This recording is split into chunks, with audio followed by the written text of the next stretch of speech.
ጤና ይስጥልን እንደምን ውላችኋል የተከበራችሁ ተመልካቾቻችን ከወላይታ ቴሌቪዥን የሳቱን ዜናዎች ይዘን ቀርበናል። ዜናውን በመምራት ኒሌዊ ቶማስ አብሬያችሁ ቆይታ አደርጋለሁ። አብራችሁን ሁኑ። በቅድሚያም አጫጭር ዜናዎችን በማስቀደም እንጀምራለን። ኢትዮጵያና እስራኤል በንግድና ኢንቨስትመንት ያላቸውን ግንኙነት የበለጠ ለማጠናከር መስራት እንደሚገባ የፌዴሬሽን ምክር ቤት አፈ ጉባኤ አገኘው ተሻገር ገለጹ። አፈ ጉባኤ አገኘው ተሻገር በኡዝቤኪስታን እየተካሄደ ከሚገኘው 150ኛው የኢንተር ፓርላሜንታሪ ህብረት አይፒዩ መድረክ ጎን ለጎን በሁለትዮሽ ግንኙነት ዙሪያ ከእስራኤል ፓርላማ ቡድን አባላት ጋር ተወያይተዋል። አቶ አገኘው ኢትዮጵያና እስራኤል ዘመናትን የተሻገረ መልካም ዲፕሎማሲያዊ ግንኙነት እንዳላቸው ጠቅሰው በንግድ በኢንቨስትመንትና በቱሪዝም መስክ ያላቸውን ግንኙነት አጠናክረው መቀጠል እንዳለባቸው ገልጸዋል። ኢትዮጵያ ፈጣን የኢኮኖሚ እድገት እያስመዘገበች መሆኑን በመግለጽም የእስራኤል ባለሀብቶች በልዩ ልዩ ዘርፎች ቢሰማሩ ተጠቃሚ እንደሚሆኑ ተናግረዋል። የእስራኤል ምክር ቤት አፈ ጉባኤ አሚን ኦሃና እስራኤል ከኢትዮጵያ ጋር ያላትን ታሪካዊ ግንኙነት በኢኮኖሚና በዲፕሎማሲ ወደ ላቀ ደረጃ ለማድረስ ፍላጎት አላት ብለዋል። የሁለትዮሽ ትብብሩን ማጠናከር እንደሚገባና የህግ አውጪ ምክር ቤቶች ትስስር ማጎልበት ወሳኝ እንደሆነ መግለጻቸውን ከምክር ቤቱ የተገኘው መረጃ ያመለክታል። የቻይና ኩባንያዎች በልዩ ኢኮኖሚ ዞኖችና ነፃ የንግድ ቀጠና ያላቸውን የኢንቨስትመንት ተሳትፎ በይበልጥ ለማሳደግ እየሰራ መሆኑን የኢንዱስትሪ ፓርኮች ልማት ኮርፖሬሽን አስታወቀ። በኢትዮጵያ የቻይና አምባሳደር ቼንሃይ የጅማ ልዩ ኢኮኖሚ ዞን የስራ እንቅስቃሴን መጎብኘታቸውን የኮርፖሬሽኑ መረጃ አመላክቷል። በጉብኝታቸውም በአካባቢው ያለውን እምቅ የተፈጥሮ ሀብት ለማቀነባበር የሚያስችሉ የመሰረተ ልማት ስራዎች መኖራቸውን አይቻለው ብለዋል። የሀገራቸው ባለሀብቶች በጅማ ኢኮኖሚ ዞን በተለያዩ የኢንቨስትመንት ዘርፎች ኢንቨስት እንዲያደርጉ ከባለድርሻ አካላት ጋር በቅንጅት እንደሚሰሩ አረጋግጠዋል። በኮርፖሬሽኑ የኢንቨስትመንት ፕሮሞሽንና ማርኬቲንግ ዘርፍ ስራ አስፈጻሚ ዘመን ጁነዲ በበኩላቸው በኢንቨስትመንት፣ በሰው ሀብት ልማት፣ በእውቀትና ክህሎት ሽግግር ያላቸውን ትብብር ለማጠናከር ከኤምባሲው ጋር እንደሚሰሩ ገልጸዋል።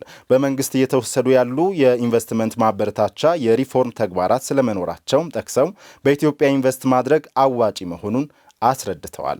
ዘገባው የኢቢሲ ነው። አስቸኳይ ፓስፖርት እናውጣላችሁ በሚል በ24 ሰዎች ላይ የማጭበርበር ድርጊት ፈጽመዋል ተብሎ የተጠረጠሩ 2 ግለሰቦች በቁጥጥር ስር መዋላቸውን የኢሚግሬሽንና ዜግነት አገልግሎት አስታወቀ። ተጠርጣሪዎቹ ተቋሙ በሚገኝበት አካባቢ በመሆን አስቸኳይ ፓስፖርት አገልግሎት መስጠት ቆሟል፣ እኛ እናሰራላችሁ በማለት ተቋሙ ለ5 ቀን 20 ሺህ የሚያስከፍለውን 28 ሺህ ብር በመቀበል የተሳሳተ መረጃ በመስጠትና ያልተገባ ክፍያ በመጠየቅ አገልግሎት ፈልገው የመጡ ደንበኞችን ማጭበርበራቸውን ገልጿል።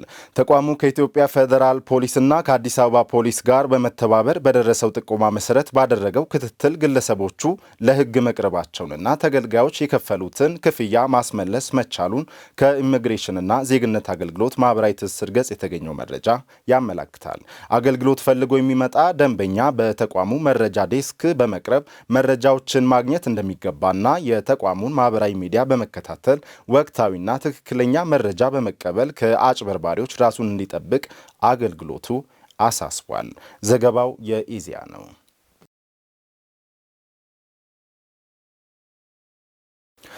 ለ2017 የበልግ ተከላ መርሃ ግብር ከ58 ሚሊዮን 92 ሺህ በላይ ዘርፈ ብዙ ጠቀሜታ ያላቸው ችግኞች እንደሚተከሉ የወላይታ ዞን ግብርና መምሪያ አስታወቀ። መምሪያው በዞን ደረጃ በሚተገበረው የበልግ ተከላ መርሃ ግብር የችግኝ ዝግጅት መጠናቀቁን ገልጿል። የዞኑ ግብርና መምሪያ ምክትል ኃላፊ አቶ መስፍን መድህን በዘንድሮ የአረንጓዴ አሻራ የበልግ ተከላ መርሃ ግብር በዞኑ በሁሉም አካባቢዎች የፍራፍሬ፣ የአግሮ ፎረስትሪ፣ የቀርከሃ የጥላና የጌጥ ዛፍ ችግኞች የሚተከሉ ይሆናል ብለዋል። በሚያዝያ ወር የመጀመሪያ ሳምንት የተከላ መርሃ ግብሩ በይፋ እንደሚጀመር ያመላከቱት አቶ መስፍን በዓመቱ 145 ሚሊዮን 231678 ችግኞች ከተዘጋጁት 58 ሚሊዮን 92671 ችግኞች በበልግ እንደሚተከሉ ገልጸዋል። ለተከላው የጉድጓድ ዝግጅት የተከናወነ መሆኑን ገልጸው በጂፒኤስ እና በጂአይኤስ ቴክኖሎጂ በታገዘ መንገድ መዘጋጀታቸውንም ተናግረዋል። አቶ መስፍን አክለውም በዞኑ በዓመቱ 374 ተከላ ቦታዎች 33104 ሄክታር መሬት እንደሚሸፈንም መግለጻቸውን መምሪያውን ዋቢ አድርጎ የወላይታ ዞን መንግስት ኮሚኒኬሽን ጉዳዮች መምሪያ ዘግቧል።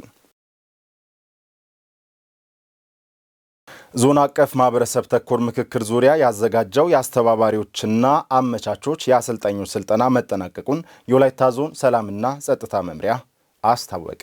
በደቡብ ኢትዮጵያ ክልል ሰላምና ጸጥታ ቢሮ የሰላም እሴት ግንባታ ዳይሬክቶሬት ዳይሬክተር አቶ ጌታነህ መንቱ ማህበረሰብ ተኮር ምክክር ከሰላም ግንባታ ተግባራት አንዱ በመሆኑ ሁሉም ትኩረት ሊሰጡት ይገባል ብለዋል። ማህበረሰብ ተኮር ምክክር መላውን ህብረተሰብ በጸጥታ ትራንስፎርም የምናደርግበትና ሁሉም ለጸጥታ ስራ በባለቤትነት የሚሳተፍበት መሆኑን ተናግረዋል። በወላይታ ዞን ሰላምና ጸጥታ መምሪያ የሰላም እሴት ግንባታ ዳይሬክቶሬት ቡድን መሪ አቶ ጌታውን ጋንታ ማህበረሰብ ተኮር ምክክር ህዝቡን ያሳተፈ የሰላም ግንባታ አካልና መላው ህዝብ የጸጥታው ባለቤት የሚሆንበት ነው ብለዋል።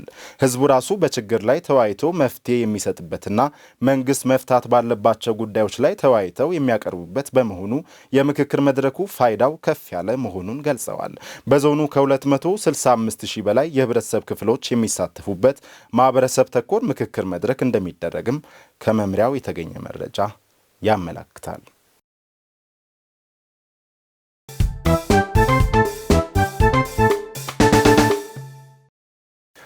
ለሁለንተናዊ እድገት ከሚተጋው ወላይታ ቴሌቪዥን የሰዓቱ ዜናዎች እንደቀጠሉ ናቸው። የተወደዳችሁ ተመልካቾቻችን፣ አሁን ደግሞ በዝርዝር ወደምንመለከተው ጉዳይ እንሻገራለን። አብሮነታችሁ አይለየን።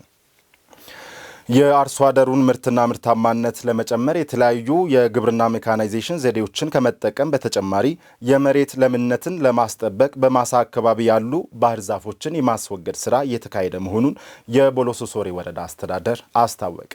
የወረዳው ግብርና ጽሕፈት ቤት በበኩሉ ባህር ዛፍ በምርት ላይ ጉዳት ከማድረስ ባሻገር በርካታ ዓመታትን አስቆጥሮ የሚሰጠው አገልግሎት አርሶ አደሮችን ለረሃብ እየዳረገ መሆኑን ገልጿል።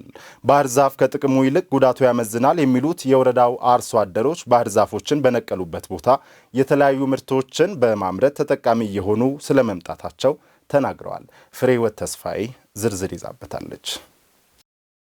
ከዚህ ቀደም ባለማወቅ የእርሻ ቦታዎችም ሳይቀሩ ባህር ዛፍ መትከላቸውን የሚናገሩት የቦሎሶ ሶሬ ወረዳ አርሶ አደሮች አሁን ጉዳቱን ተረድተን ከእርሻ ማሳ አካባቢ ባህር ዛፎችን እየነቀልን ነው ይላሉ። ይሄ እኛ አካባቢ መስኖ ገባ አገር ነው፣ ዘመናዊ መስኖ ያለበት ነው። መቀላይም ቤቹ ወይው መስኖ አለ። ግን በዚህ ቦታ ይሄም ቢታዩ ይሄ የመስኖ በቆሎ ነው። አሁን ይሄ በቆሎ ተነስቶ አረንጓዴ ቦሎቄ ይዘራል። ቦሎቄ ተነስቶ ጤፍ ይዘራል።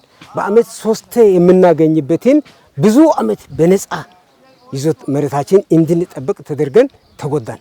ልጆቻችን ከምናስተምርበት እኛ ራሳችን በአለባበስ በአመጋገብ በምግብ ራሳችን ከምንችልበት ወደኋላ ቀረን። እሱ በዛፍ ምክንያት ነው። ብዙ አመት ቆይቶ ከቆይታ በኋላ ደግሞ የሚወስደው ቫልዩም በጣም ዝቅተኛ ስለሆነ የሱ የሚሰጠው አገልግሎትም በጣም ዝቅተኛ ስለሆነ የሚወስደው ገንዘብም ደግሞ ጠቃሚ ስላይደለ ጎደሬ ተክለን ዘንጅበል ተክለን ደግሞ በዛ ላይ ሙዝ ተክለን እንሰት ተክለን ብዙ ውጤት የምናገኝበት ተረድቻለሁ። ከዚህ በፊት ግን እንደ ይጠቅማል ብዬ ሰርቻለሁ። አሁን በጣም ስለተጎዳው ባህር ዛፉን አንስቼ ጎደሬ ተክላለሁ። ደግሞ ጎደሬ አንድ በየአመቱ ነው ምርት የሚሰጠው። አንድ ኩንታል ሺህ ምናምን ነው፣ 1000 ምናምን ነው የሚወስደው። ባህር ዛፍ ከአካባቢው ውሃ በመምጠጥ የአፈር ለምነት እንዳይኖር በማድረጉ የአርሶ አደሩ ምርት እንዲቀንስ ምክንያት ሊሆን እንደሚችል የሚያረጋግጡት የዘርፉ ኃላፊዎች ባህር ዛፍ በተነቀለበት ቦታ አርሶ አደሮች የተለያዩ ምርቶችን በማምረት ተጠቃሚ እየሆኑ እንደሚገኙ ተናግረዋል። መጀመሪያ እዚህ አካባቢ ያለው የካርቦን መጠን እንዲቀንስ ያደርጋል። ሁለተኛ ደግሞ ለምነትን ከአፈር እያማጠጠ ሌላ እህሎቹን እንዳይበቀል እያደረገ ነው። ስለዚህ ለዛፍ ያለው ጠቀሜታ ያን ያህል ብዙ እንደማይሆኑ ህብረተሰቡን ስለተረዳ በራስ ፈቃደኝነት እየነቀለ ይገኛል። በቁመቱ ልክ ነው ማሳው የሚቆዳው። በቁመቱ ልክ የቅጠሉም ሆነ ከተራገፈ ውስጥ ያለው ስሩም ጭምር የአፈር ለምነቱን ያሳጣል፣ የውሃ እርጥበቱን ያሳጣል። በዛው ልክ ስለሆነ አርሶ አደር ከዚህ በፊት ከ6 እና 5 አመት በፊት ባህር ዛፍ ተክሎ ይጠቅማል ብሎ ነው የተከለው። አሁን ደግሞ በዛው ልክ ምርትና ምርታማነት ከማሳጣት አንጻር ረሃብን ከማስከተል አንጻር ያለው አሉንታ ሁኔታው በጣም ከፍተኛ ስለሆነ አንዴ አርሶ አደር ከተከለ በኋላ ለ6 እና ለ7 ዓመት ይቀመጣል። ያ እስከሚደርስ ደግሞ ረሃብ ቤተሰብን ይጎዳል፣ አካባቢን ይጎዳል። ከዛም አልፎ ደግሞ የመሬት ለምነቱን ያሳጣል። ስለዚህ ያ በመንግስት በኩል ትኩረት ተሰጥቶ በምክር ቤትም ጸድቆ ደግሞ አሁን በንቅናቄ የተጀመረው ቢያንስ ባህር ዛፍ ነቅሎ አርሶ አደር ጎተሬ ቢተክል፣ በቆሎ ቢዘራ፣ ቦሎቄ ቢዘራ በአመት 2 ሊያለማ ይችላል። በመደበኛ ዝናብ በልግና መኸር አለ። ከዛ ውሃ ገብ አካባቢ ከሆነ በአመት 3 ጊዜ ሊያለማ ይችላል። የአርሶ አደሩን ምርትና ምርታማነት በማሳደግ ተጠቃሚነታቸውን ለማረጋገጥ እንደ ወረዳ በተጀመረው ስራ ለምርት መቀነስ መንስኤ የሆነውን የባህር ዛፍ ነቀላውን በዘመቻ ማስጀመራቸውን የሚናገሩት ደግሞ የቦሎሶ ሶሬ ወረዳ ዋና አስተዳዳሪ አቶ መንግስቱ ሎሃ ናቸው። ምርትና ምርታማነትን ከሚያሳድጉት አንዱ የኛው ባህር ዛፍ ነቀላ አንዱ ነው። ይህን እንደ ወረዳችን ያው የታቀደው ዘንድሮ ወደ 241 ሄክታር አካባቢ አቅደናል። ከዛ ውስጥ አሁን ወደ እዚህን ሰዓት ወደ 56 ሄክታር የሚሆን ፈጽመናል። አሁንም ያው ቀጥሏል። እንደሚታዩት ይሄ አንዱ የምርታማነትን ለመጨመር ባህር ዛፍ ጎጂ እንደሆነ ለህብረተሰቡ በማስተማር በንቅናቄ አብዛኛው ቀበሌያት ላይ ተጀምሮ እየተሰራ ነው። ማንም ሳያስገድድ በራሱ ፍላጎት አሁን ይሄን አብዛኛው ያነሳ ያለው ማንም አስገድዶት አይደለም። የአምናውን አይቶ በየአካባቢው በአርሶ አደሮች ማሳና ውሃ ገብ አካባቢ የተተከሉ ባህር ዛፎችን በመንቀል ለምርትና ምርታማነት መጨመር ሁሉም የዘርፉ ተዋንያን ሊረባረቡ እንደሚገባም ተጠቁሟል።